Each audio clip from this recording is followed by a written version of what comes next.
प्रधानमंत्री मोदी का विजय रथ रोकने के लिए महीनों की कवायद के बाद इंडी गठबंधन ने किसी तरीके से सीटों का बंटवारा तो तय कर लिया, लेकिन इन दलों के बीच आपस में किसी बात पर सहमति बनती हुई नजर नहीं आई। कांग्रेस ने अपना घोषणा पत्र अलग जारी किया, जबकि गठबंधन में शामिल Samajwadi party, RJD, CPI, CPM ने अपना अपना घोषणा पत्र अलग अलग जारी कर दिया। लगता तो यह है कि इन सभी दलों ने सिर्फ मोदी को सत्ता से हटाने के लिए गठबंधन किया, देश चलाने और विकास के लिए किसी भी पॉलिसी पर ये एकमत नहीं हुए। ओल्ड पेंशन स्कीम की बहाली पर जहां कांग्रेस और डीएमके ने अपने घोषणा पत्र में चुप्पी साधी, तो Samajwadi party, RJD, CPM, CPI ने इसे बहाल करने का वादा कर डाला। यह तो साफ है कि नेता और नीति दोनों ही मामलों में ये दल एक राय बनाने में कामयाब नहीं हुए हैं।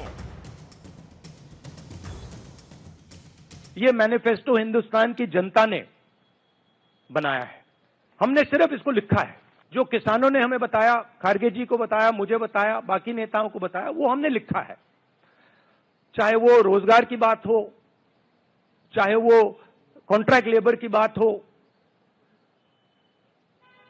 हजारों लोगों से बात करके हमने ये हिंदुस्तान की आवाज है, ये लिखी है कि 500 रुपए में गैस सिलेंडर का भाव जो है कर दिया जाएगा। पुरानी पेंशन योजना ओपीएस को हम लोग लागू करेंगे। गरीबों को केवल राशन इसलिए उपलब्ध करा दे रहे हैं कि बस उन्हें भोजन मिल जाए, लेकिन जब तक पौष्टिक भोजन नहीं मिलेगा